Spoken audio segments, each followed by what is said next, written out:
All right, here we go. 1, 2, 3.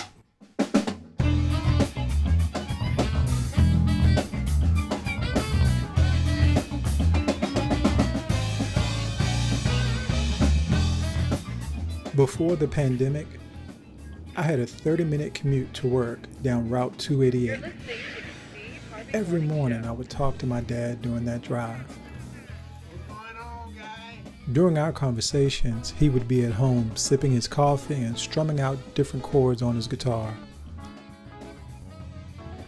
He was a musician for a show band that played for weddings and events all weekend. We would talk about family and tech stuff, but our main conversations was always around music. He was my best friend, and this was our language.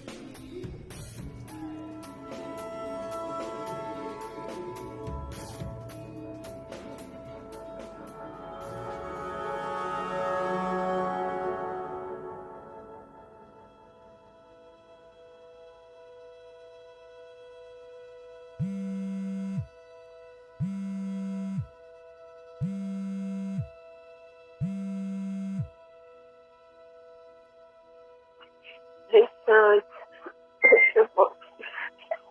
his daddy stopped breathing. The EMTs are here. I'm back into Before that day, I could never pinpoint the worst day of my life. December 16th, 2021 was definitely it. Dad caught COVID. He and my mother tested positive on a Monday, and he passed away that Thursday morning. It completely wrecked our world. We were getting ready for the holidays. It was my dad's favorite time of the year. I had just purchased his Christmas gift on Amazon. All of a sudden, he was no longer here to celebrate.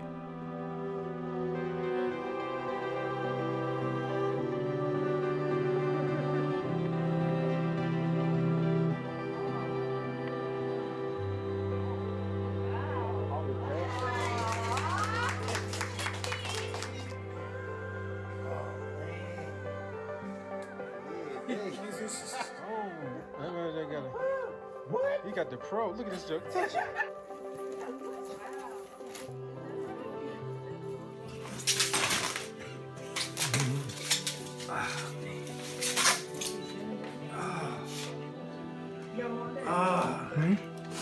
Oh my gosh.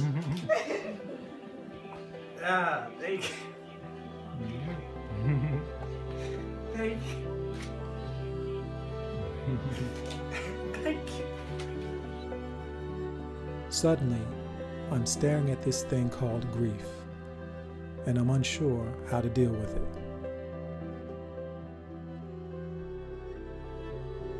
How do you fight grief? What is the weapon of choice? You fight fire with water.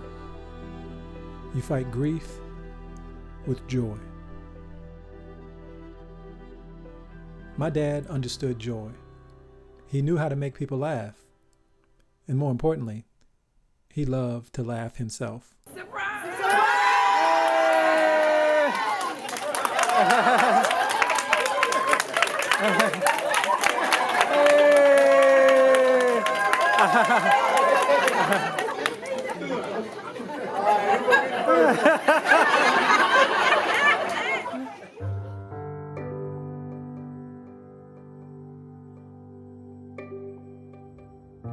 Oh man, yeah.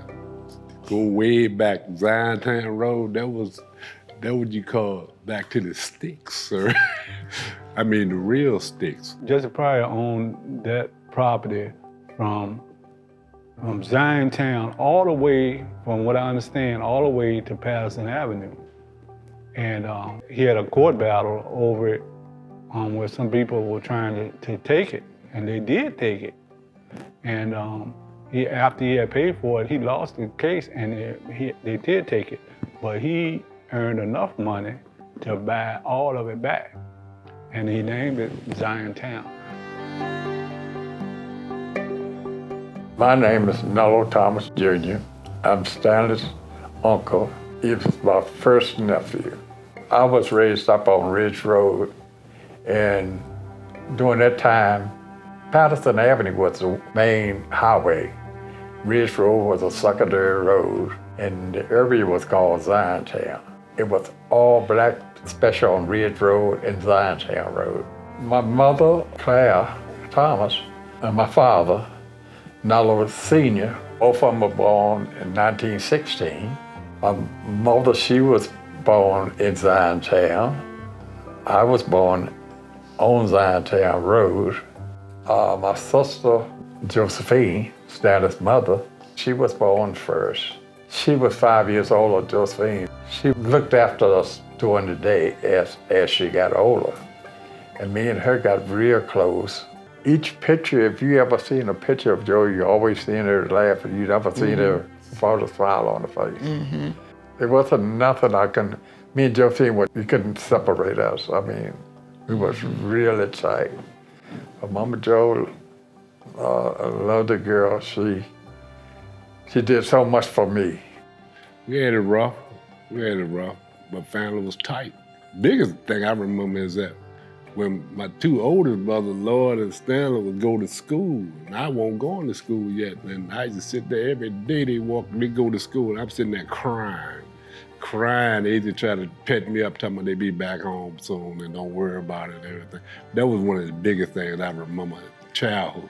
That was during the period of integration, first when I was, and in fact, I was the first black student to go to Tuckahoe Elementary School, and to go, Stanley was going to Vanderbilt. Stanley, he later came to Tuckahoe, and being we were like, we were born 11 months apart, so to tell you the truth, everybody always thought we was twins. We, especially in the young age, we always looked alike. So everybody would, call me Stanley, and there's some people that to this day still call me Stanley. Daddy was Willie Lloyd, and his Lord Willie. Somehow he got mixed up in the hospital. I am Lloyd Willie Jones Jr., but it's supposed to be Willie Lloyd Jones Jr. Which is kind of ironic since he's not really the firstborn, he's the secondborn, right? Lloyd, he was Stanley's father, and now he was the life of a party. He loved to, like I said, we loved to taste, so I guess, and have parties, go around, and he could get anybody upset anytime he wanted. And when he leave, he was all right, because he know he done upset you. And my granddad had just went to the store and bought him a brand new bottle of liquor. Old Foster. And he'd go out in the garage where he could have his little drink in peace and everything like that. And here come my daddy, who was already a little tipsy, goes out there and said, Nello, Granddad, we got to stop that drinking. You know what the doctor said and whatever like that. And then he gonna take the bottle from my grandfather, a brand new unopened bottle, and take it and slam it down on that cement floor. I never seen my granddaddy mad. He looked at my dad and said, Lord, I wouldn't have done that to you. All of a sudden, granddaddy done went out and got his gun.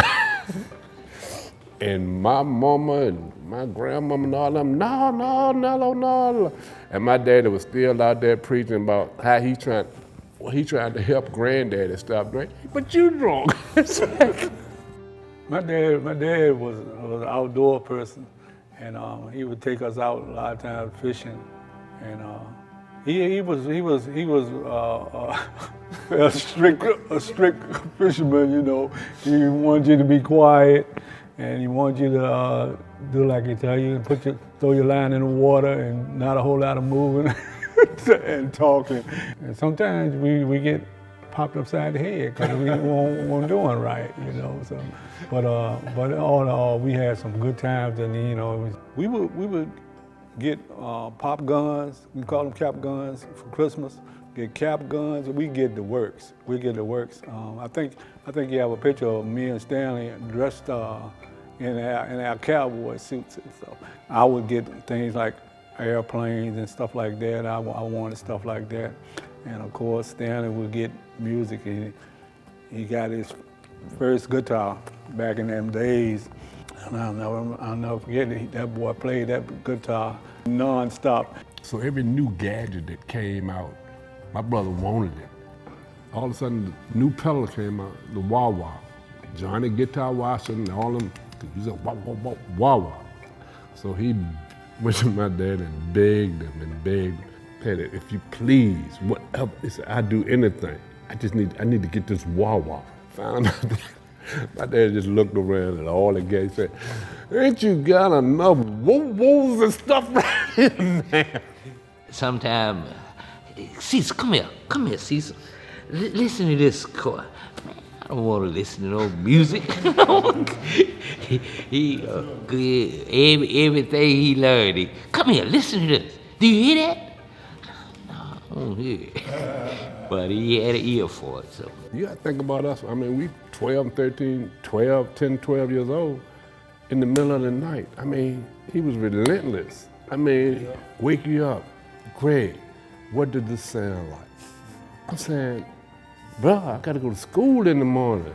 It said, it sounds like you need to stop doing what you're doing, let me go to sleep. No, just listen to this. And he'll play it and say, he said, don't that sound like? I said, yeah. I'm in prison. All I want to do is go to sleep. But then he wanted to discourage him because he working so hard on it. But he had this thing about perfection. It had to sound just like it's supposed to sound.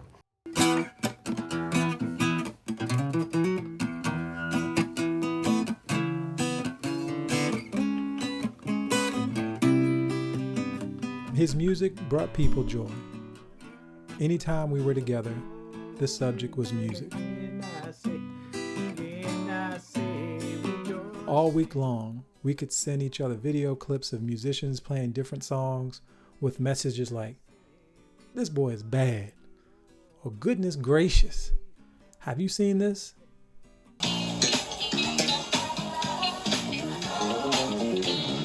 Pops was a master guitarist who didn't believe he was as good as he was.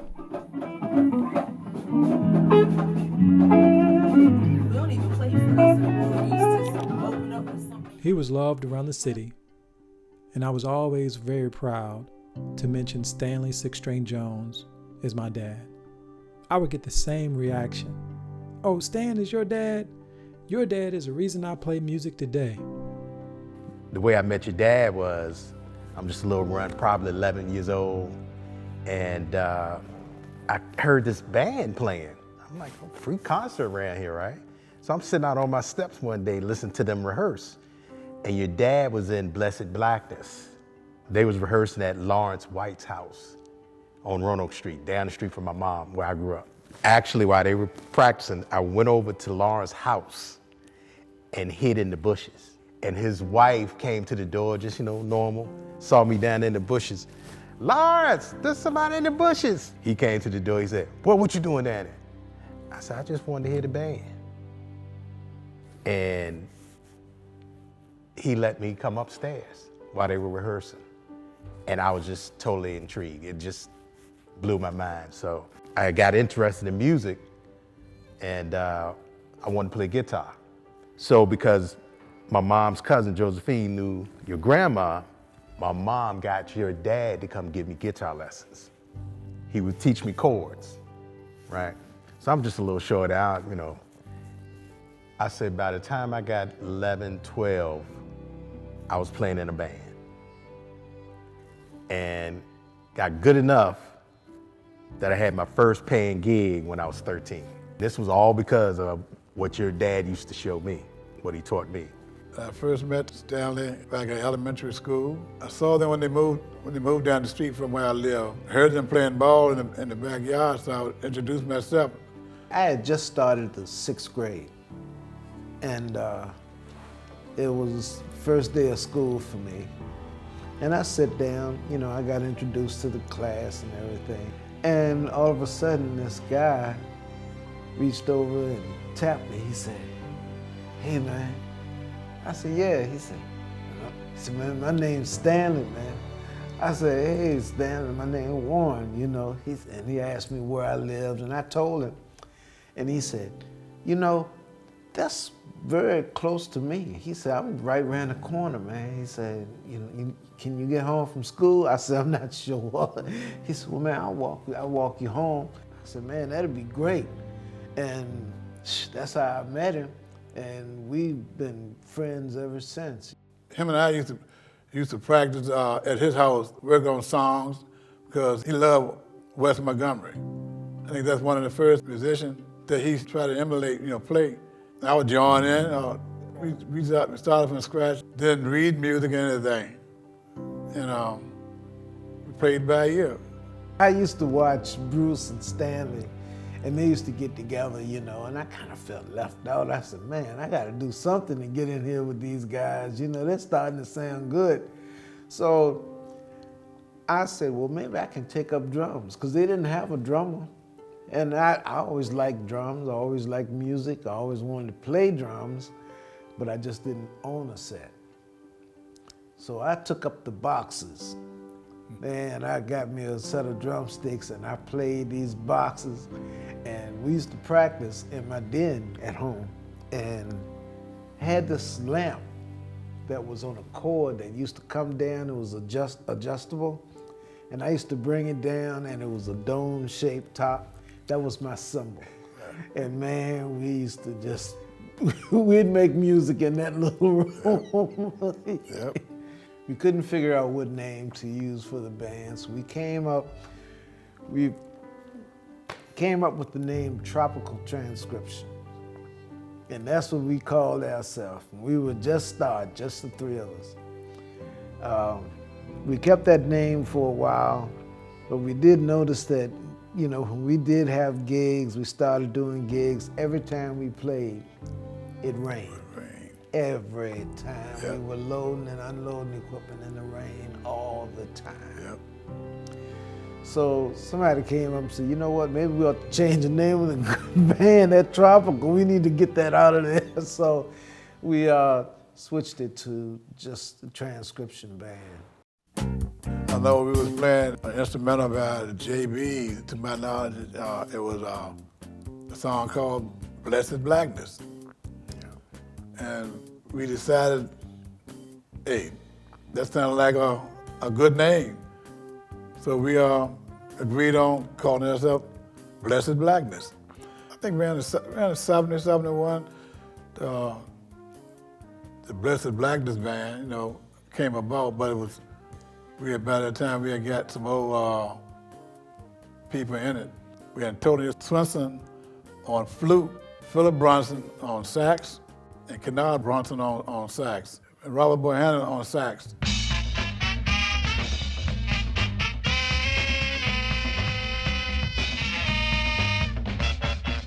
Stanley and the rest of the guys that was in a group called Blessed Blackness, they would come to the park and play. Your daddy would hang the guitar behind his neck and play, and it was a sight to see. Even the lady that was doing the recreation, she was like, oh wow, man, look at him. Back in '73, I met Stanley. I met him at Lawrence House. I was with Blessed Blackness for about 4 years. Stanley was somebody who'd come in, and like I said, Stanley didn't have a lot to say, but he always had a lot to, but he always had plenty to play. I mean, he could play. And I guess he'd gotten a little bit more interested in his wife at the time.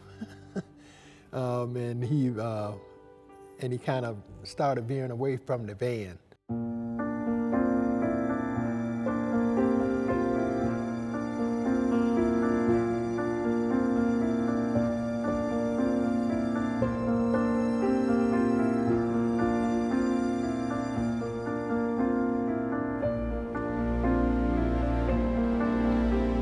We met on my 17th birthday, and and the family took me out to a club, to Tim West Lee, that was the name of the place that we went to.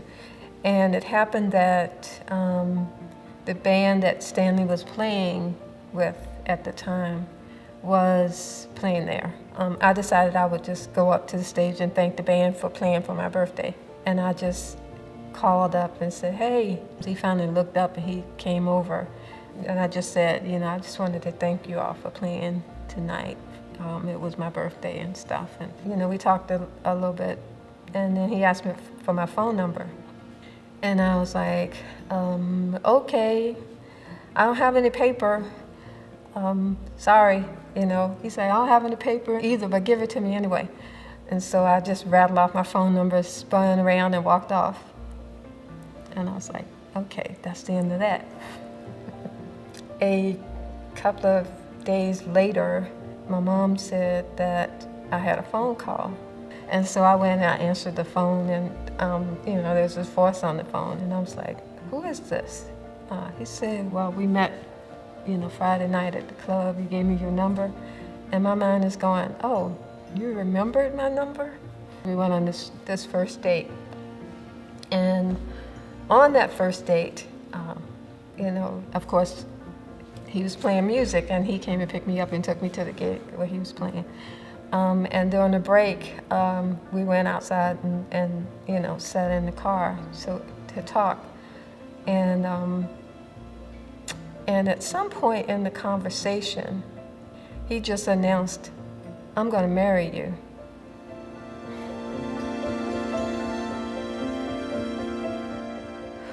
Wedding day, yeah, that was interesting because I wasn't sure that there was gonna be a wedding that day. We had a big blowout the night before the wedding. I mean, big fight. And we both left mad with each other and stuff. And then, and so I woke up the next morning and it was like, man, is he gonna show up? The wedding was supposed to be at 2 o'clock. And so I was like, okay, well, I guess I need to get dressed and all of this stuff. And 2 o'clock came, 2 o'clock went, no Stanley. And so then it was like, oh my gosh, you know, he's not coming. But we all know, what is Stanley famous for? Being late. So he finally showed up, him and his dad and brothers and all of the family, and we had a wedding.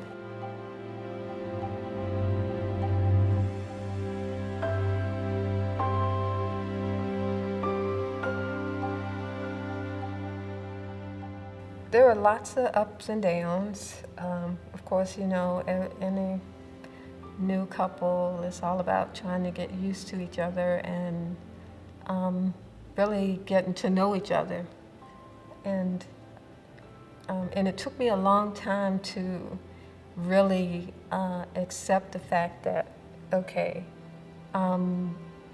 he's a musician, this is what he loves to do, this is what he's, you know, this is what he's passionate about. And so it took me a long time to be able to accept that that was the other woman in our life.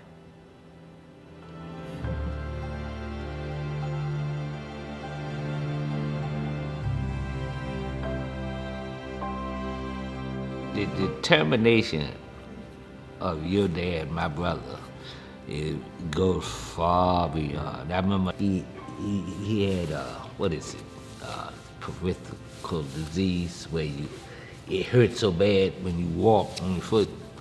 And from Southside, that dude used to, and I heard about it, kept hearing about it. That dude would ride a skateboard from there to Curry Street because it was too much on him to walk, you know. That's determination. Yeah. But he did whatever he could for the family. He took care of his family. Took care of his family, Yeah, like, bro.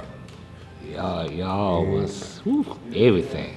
It was kind of hard in the beginning suddenly there's this little person that you're responsible for, and so I know that he felt a lot of pressure around that, and to make sure that he was able to provide the things that we would need.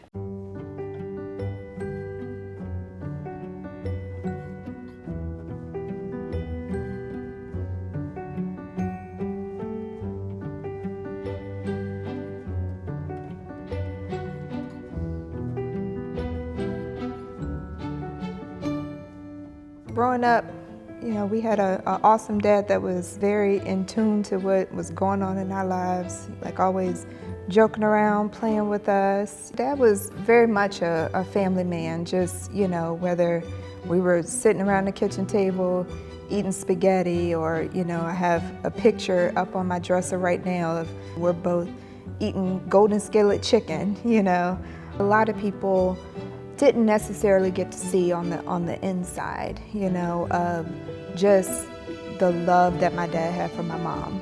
But just watching them grow as a couple, and you just knew, like when my mom walked in the room, like he lit up, and it was always that. We got to see it on a day-to-day basis.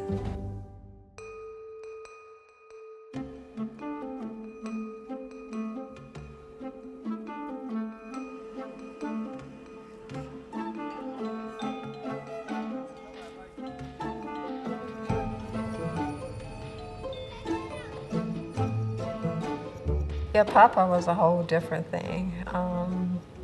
He was so excited about his grandkids. Myself and the kids, we call him Papa.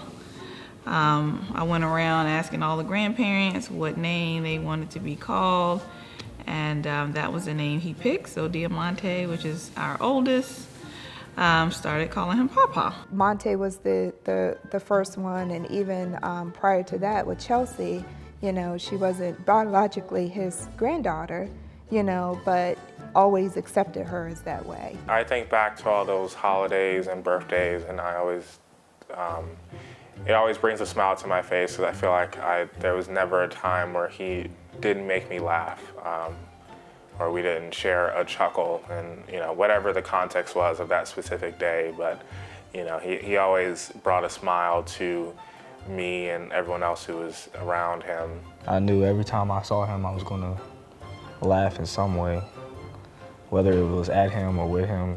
Papa used to take me from school after softball practice to skate practice, or he would take me to tutoring after school. He never complained about it. We would go get Wendy's and eat chicken nuggets in the car while we waited if my coach was late. That's one of my other favorite memories. He just started teaching me little things, I would say, about playing. I could tell he was just excited to teach me something. Hey, Trail, I'm gonna show you this lick. This got a little bit of the bass part in it, and it's got a little bit of the chords in it. More recently with his great-grandson, which, he didn't get a lot of time with him, but just seeing, how much they connected through music, and just, he would tap beats with, Austin, and Austin would do it back. My fondest memories is just his sense of humor, his excitement. I would say how excited he gets around the holidays or on his birthday. He was the best person that you could ever buy a gift for. Ah! What is it? Ah! What is it? Ah!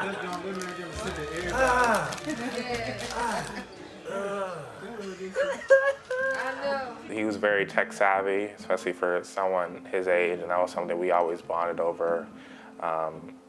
He'd always stayed up to date on all the Apple products that came out. Oh no, I ain't going to phone.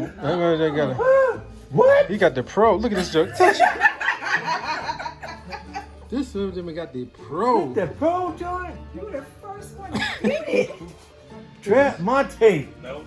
I said nope. My cake. I ain't got it. You got one? You got one?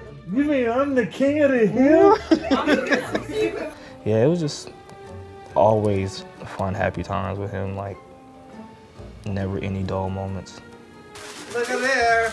Oh my God. Two of them. Then you be laughing. Laughing at Papa. I'm glad you got to. Stanley was a big kid. He was a big kid at heart. And that's what made him such a fun-loving person, because he was experiencing the childhood that he wanted through you all.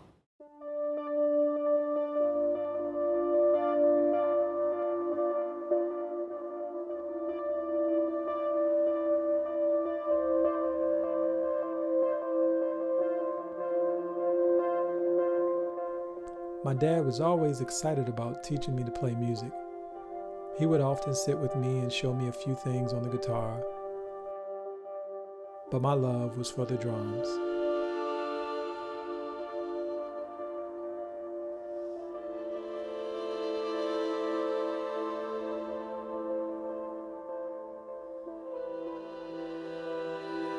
As a child, I would beg my dad to take me with him to band rehearsal. I remember running around the house looking for my shoes as my dad packed the car with his equipment.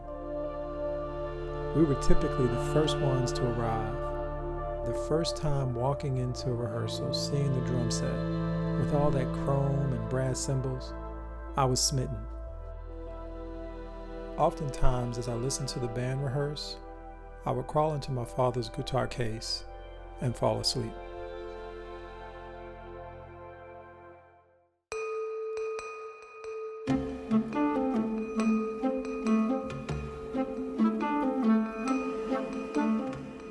Stanley, I remember him approaching me about music and saying, what do you like to play? How long you been playing? I said, not long. He said, well, maybe we can get together and jam sometime or something. I said, sure, man. Stanley used to like certain things I did on that kit, man. He would, it's called flams. My man bro right there know what a flam is, you know. Rat, rat, rat. And you know, he liked that. And what Stanley used to really like for me to do is to do a rim shot. And it was always a rim shot. Hit the snare on the side of the rim, and it's a pow sound. And he used to go, boom, and he used to like that. The band's name was Fresh, and Stanley named the band. And it was a capital F, small case F, R-E-S-H. Stanley called me one day and he said, Auntie, I want to talk to you about something. And I said, okay. So he came by and he said, we're getting a band together and we need a manager. And I said, Stanley, I know nothing about music. I said, I can't be a man. I know nothing. He said, you don't have to worry about any of the music. All we want is somebody to handle us and keep us in track. So I told him, okay, I will do my best. And I would go by and check on them, you know, when they practice. And I started getting them little jobs here and there, and a couple of people had heard about them, and so they were doing very good. But they never thought they were good enough for anything.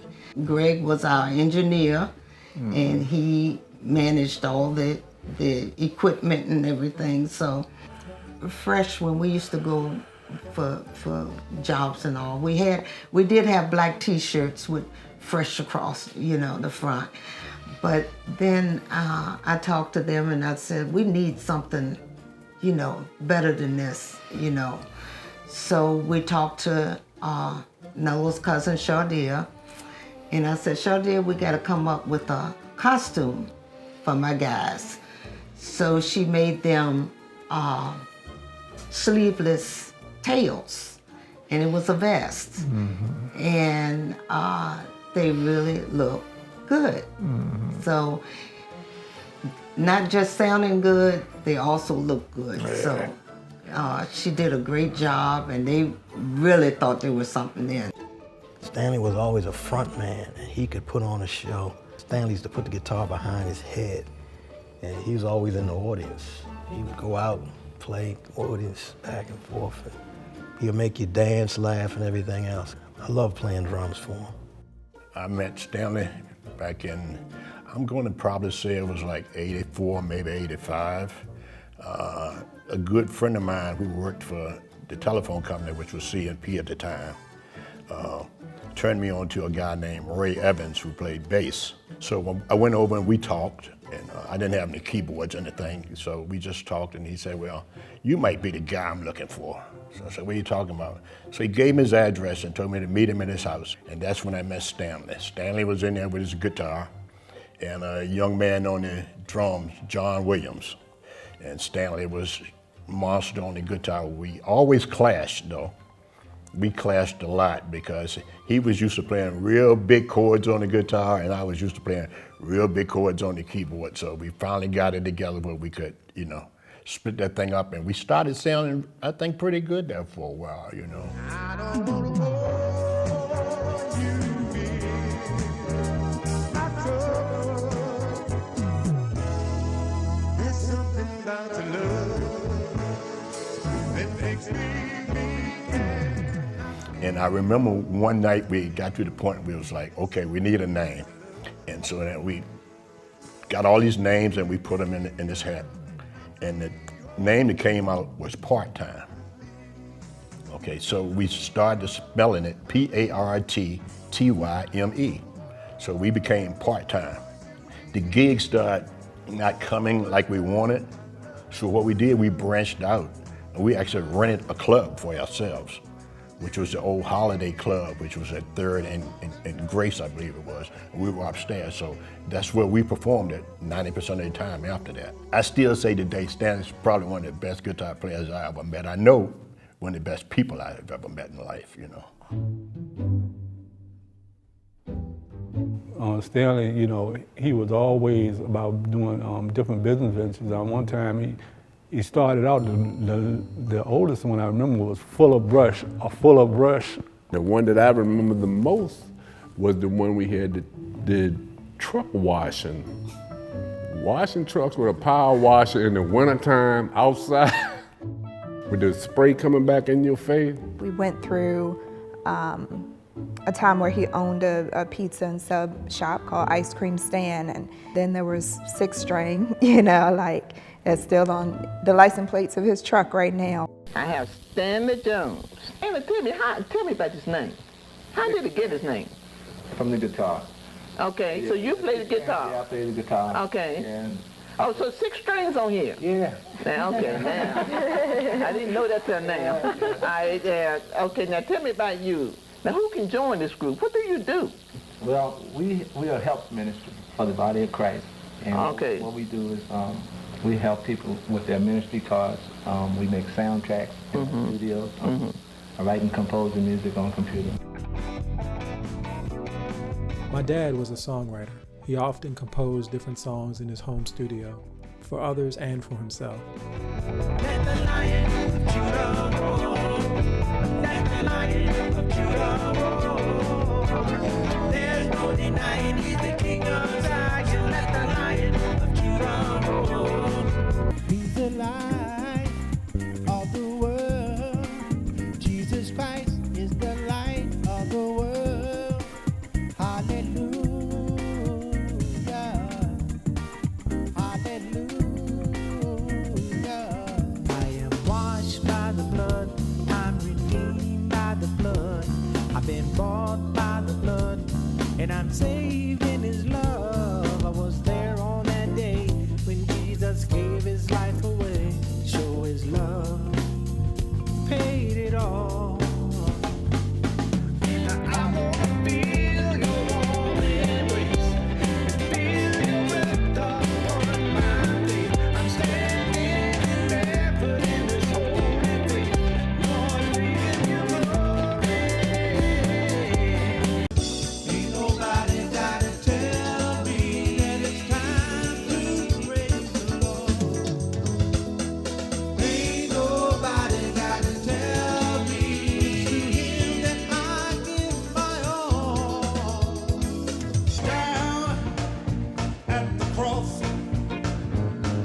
die.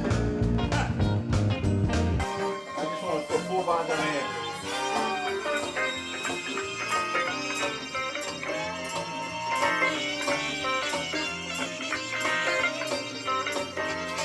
After he had got married, I didn't hear from him again for years. And when I started the band back up in 2005, we got together and we started playing jazz. And we formed the band Claxton Brown.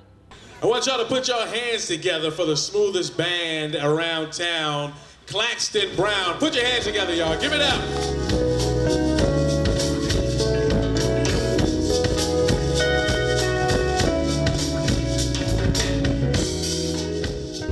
Out there, I said, my man, he's on the case. Friday Sunset won't be the last. Won't be the last Friday Sunset for Claxton. We weren't really playing a lot of big money gigs. We were like playing like fraternity parties and stuff like that. And Stanley wasn't really too thrilled about that. So he quit. Dad formed his own band called Southside Six.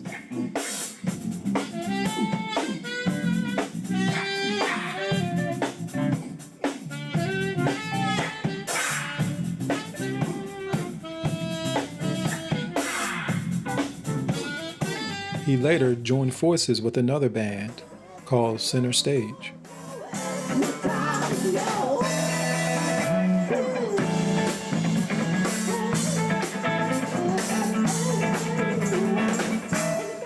Anyway, about a good 7 years later, we were playing in town, and Stanley was happened to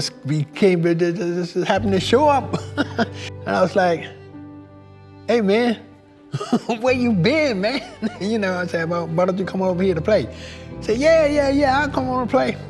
By that time, I had got the band established to where we were basically a wedding band. Corporate events and private parties. And we just had gigs all the time.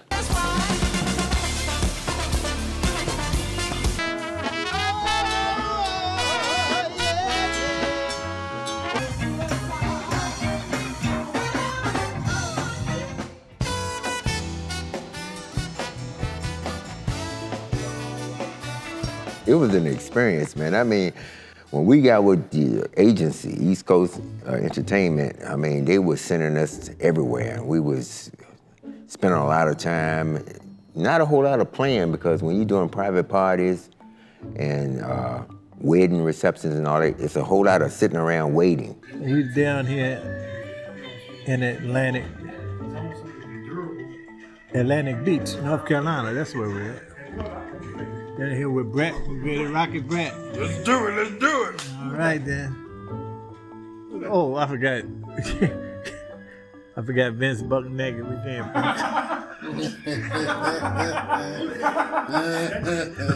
We can't go live with you. You got people standing at the door won't buy tickets. He'd always have something funny to say. I mean, he kept the band members laughing, especially Leslie. Man, it was a hoot. He was hilarious. We'd laugh, you know, he joked the whole way in the van if we were traveling somewhere. He always made any situation hilarious. He found the humor in all situations. You know, no Wi-Fi, no internet, he'd find a joke in it. No room for us to change our clothes in, he'd find a joke in it. So, and I appreciated that, kept everything light. Dan was like open arms to anybody, man. He'd smile, all he did was laugh, tell jokes and everything. We just loved to jam, just have fun, man. And we kind of saw him as the music director when it came to certain songs. I mean, because we would be playing songs, and if you hit a note that wasn't supposed to be there, and you look over at him and he gave that look like, you know, I heard that. Stanley always was on my right-hand side, so I already knew that he would be right there.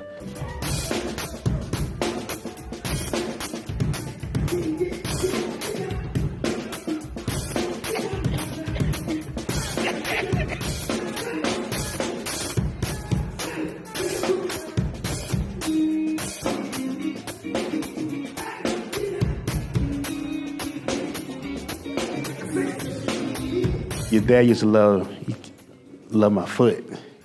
Between that and me playing them hi-hats, you know, it's in the accent of them, but he said, you know, told me I had a funky foot. Like Stanley, like he knew everything, man. You know what I'm saying? He knew the chord progressions, knew, you know, the key changes, knew the keys and everything. My whole deal was I thought I was pretty good at reading charts, but when I got around, he was like, no, you, let me show you how you read this. So because I was, you know, making some errors, but, you know, he pointed a lot out to me about reading charts.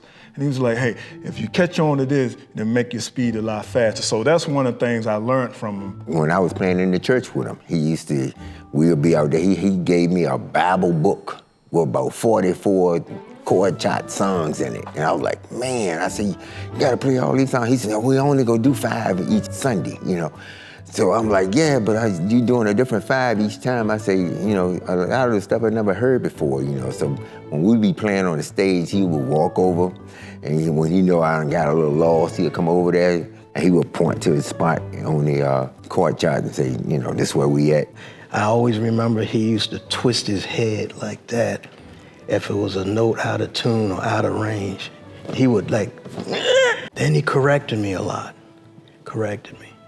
Don't overplay, don't overfill, lay back, cause you know, drummers tend to get in the flesh and overexcited, and he would do it in a professional, respectful way, and then leave it to you to decide. You know, it's not saying you're doing too much. It's just less is more sometimes. I was learning, you know. He really opened my eyes about your instrument and learning your craft and know what you're playing. Like he would tell me, there's a such thing of overplaying. There's a such thing as not being in the groove. There's such thing as not playing and locking in with the drummer. And when I got to the band, I didn't realize that, you know, those kind of things were so important.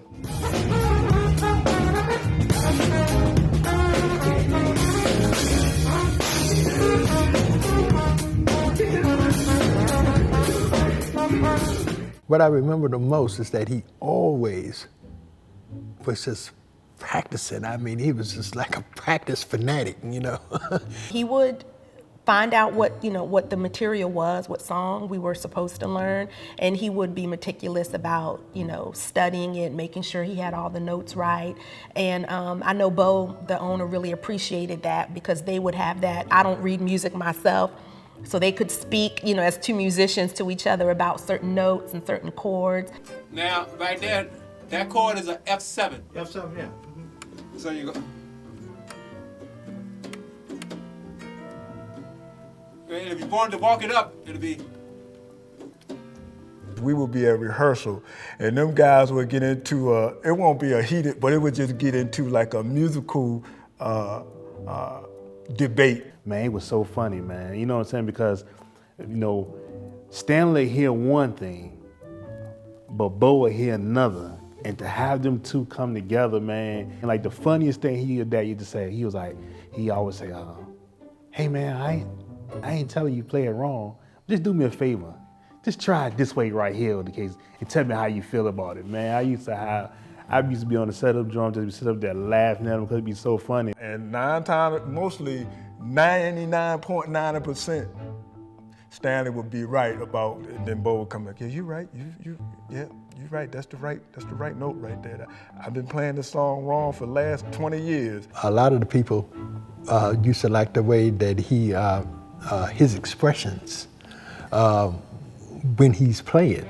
You know, I mean, just the way that he would like emphasize his part, and the way that he would just play and just make all kind of faces and all that, and it was that was just something that was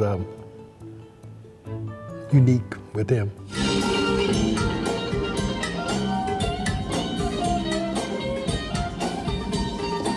You see, Stanley played a certain way. The only guy I've seen once is Chaka Khan's guitar player. I watched him on stage, and he played exactly the way Stanley did. And I watched him. He never used a pick. He never used a pick, and he played with his thumb like. And that's why I call him steel thumb. When I seen him the last time at the Claxton Brown at the gig, last gig I saw him when he played, and I said, Stanley, let me see your thumb, man. Yeah, what he did. Man, you see your thing, so all right. You could take a razor blade, and it was steel, man, like the strings.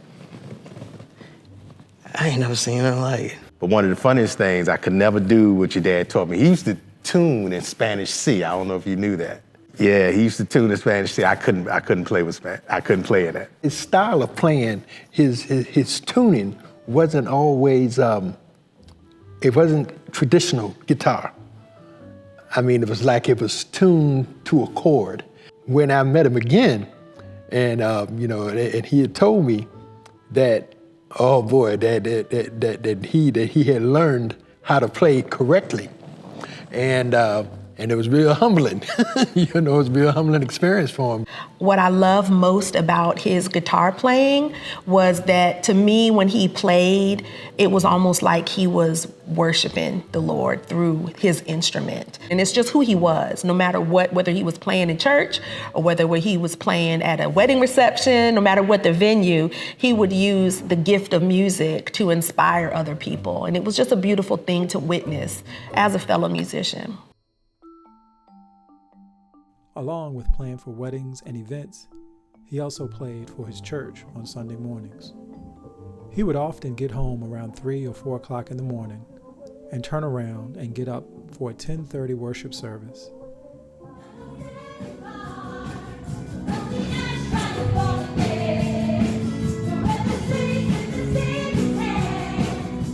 I'd always have some apprehension. I could sing, but being sometimes a main vocal, or he always would hear different levels that I should try. And he was always so patient. He was a worshiper first and a musician second. In all the years that we got to work with each other and work with other musicians, I'd always look at him or liken him to be the most skilled musician on the team. But walked with such a humility that he would never act like he knew more or was more than everyone else. I learned a lot by just the fact of his consistency and never complaining. He just always found the good in everything. It didn't matter if on a Sunday morning, we got there and found out we didn't have a drummer for the day. And no problem, he just adapted. His greatest joy was to be able to take you from where you were as a musician and help develop you, and to be able to unearth the natural talents that God has given to each one of us. He just enjoyed life. Many a times I would be at practice or before service, and I'd have my little boys with me, and they'd like to go over and play with the drums, or something before then, and I'd just be like ready to pull out my hair, and he'd be like, he's just having fun. And he just really kind of, I would say in some ways, just really kind of helped me to enjoy life instead of just, everything has to be perfect with it. Once he got to a place where everything was flowing, and he knew that, okay, we're a family, and we're all going to be okay, and he learned how to relax and just enjoy family life. That was it. He just was out there to enjoy family life. He loved making people laugh, and one of the interesting things about him is that you knew when something hit it, came in his mind that he thought was funny, because he'd get this did a little thing with his lips, like he's trying not to laugh, but so you knew something was coming right after that. So we was in Virginia Beach. I never forget that gig. I was up front still setting up. And I was like, came back there, how Stanley had that little funny look on his face, because we were getting dressed. Then he pulled his shoes out of his gig bag to get dressed, and he had 2 left shoes. And he looked down, I said, what's wrong with your shoes? He said, man, I got 2 left shoes. I'm just gonna be going around in circles all night long. And we still all laugh about this. Whenever we're getting dressed, someone will say, hey, y'all, man, you remember when Stanley brought 2 left shoes? And we'll just all fall out laughing. But he just had these funny comments. And he was my buddy. You know, he just say something just out the way and just have us rolling, and then we just go on and do what we had to do. I tell you, he could light up a room anytime. So, I mean, he was always funny. I mean, you could just talk to him and it's like he could laugh and it would just make you laugh. Yeah, because he could tell some little off-the-wall jokes, and he could call your name and laugh.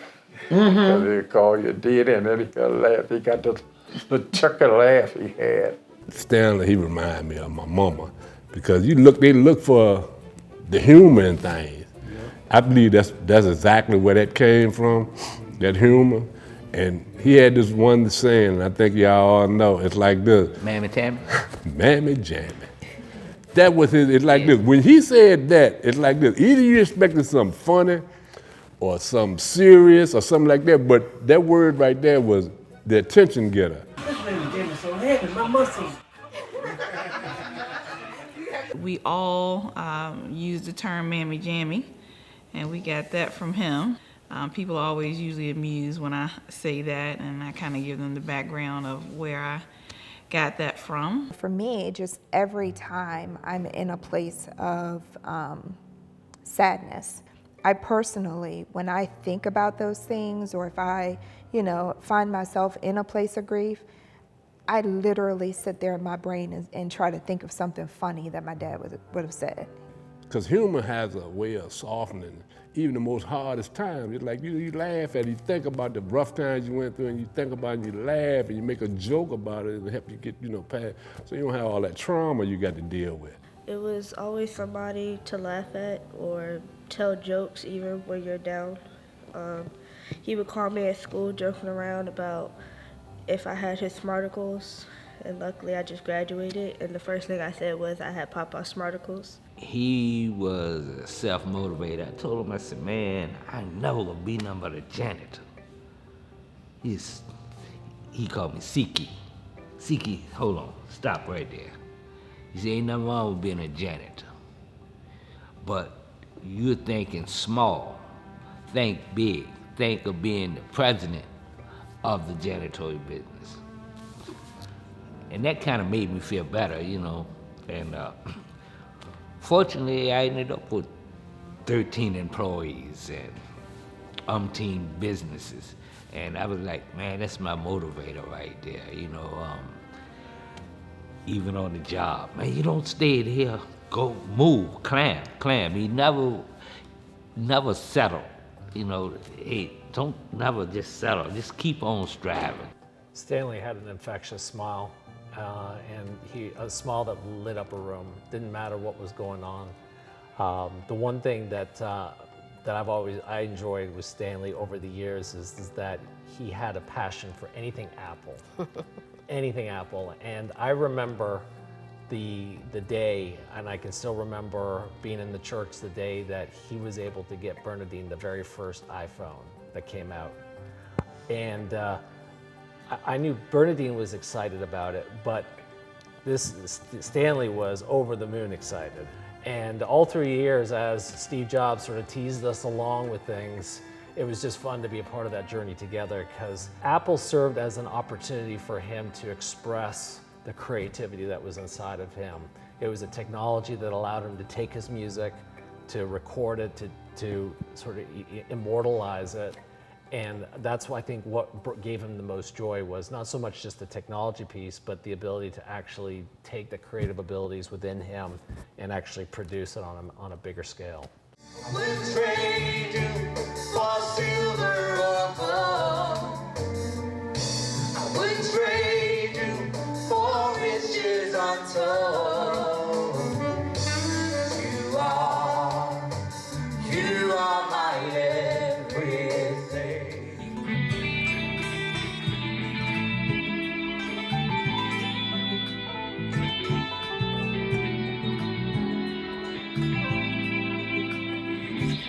When we were coming home from church one Sunday, a mother and a little boy walking. I guess they were coming home from church.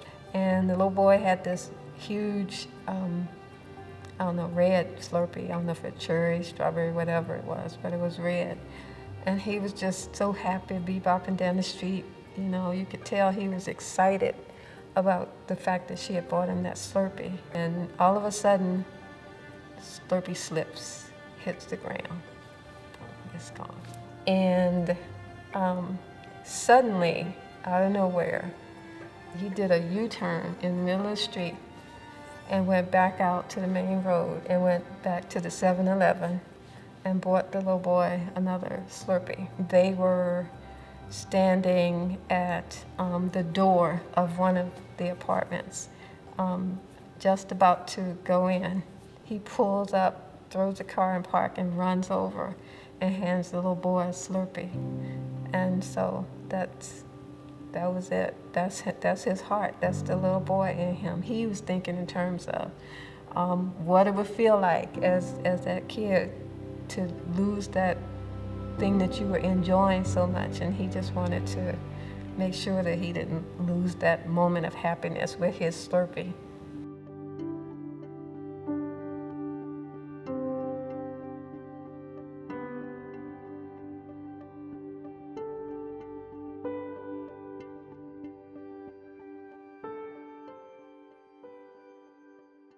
We all talk about the joy he brought us and the joy he still brings us as we remember. Stanley had a lot of patience, and his impact on me was, you know, that if you study and work hard, you can learn all this stuff. You know, nothing is impossible. His biggest impact on me is something I used in school this last semester, was to never give up, never stop learning, and to always go through your passions, always be around family, always laugh, and just be joyful and find joy in anything that you do. I guess looking back, you know, he always used to say he was proud of us, and you know, I sort of think about that sometimes, and just hope that I'm continuing to make him proud. So faithful, and just, you know, always. It didn't matter what obstacle, what challenge, what joyful season, and the good times, the bad, and the wealth and the lean. He was always there with a smile of hope and expectancy of greater things. The advice that he gave me, you know, as a father figure, you know, it looked up to him, and it touched me so much. You know, give or take, yeah, I had a father, but just to have somebody there like that, to have an impact in your life, and you only been with them around maybe 5 or 6 years, and you get that close to them, man, you know, as a father figure, though, that's, man, it's words I can't express, man. He would say, Bo, the first thing is your relationship. And ever since that, my whole relationship with God changed. And it's never been the same. You know, when you really look at it, we really was rich, weren't we? Mm-hmm. Wealthy, not. Rich, yeah. Because it took all of that to make who we are now. You know? And I wouldn't trade it. I wouldn't trade it. I used to talk to him every week. And current events, stuff that's going on in the world, the weird stuff. You know what I mean? The other people not talking about, that's what him and I used to do. And what the grandkids, what y'all was doing, the kids and the grandkids, I get almost a weekly report on what the grandchildren, the accomplishments and everything. Like, you can't believe what's going on. So you just keep me in contact with all that. I miss all that, you know what I mean?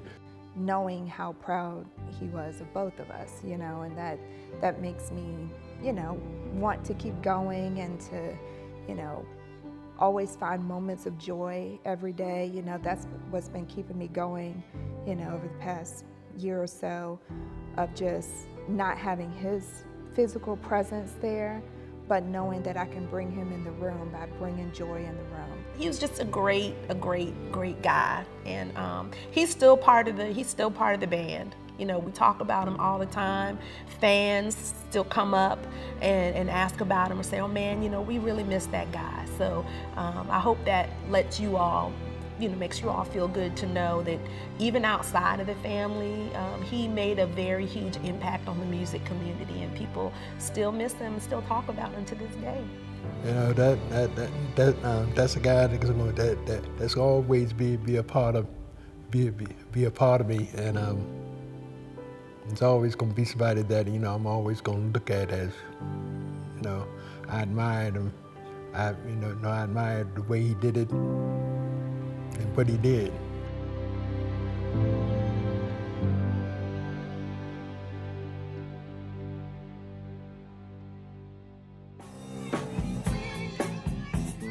I had numerous opportunities to play music with my dad.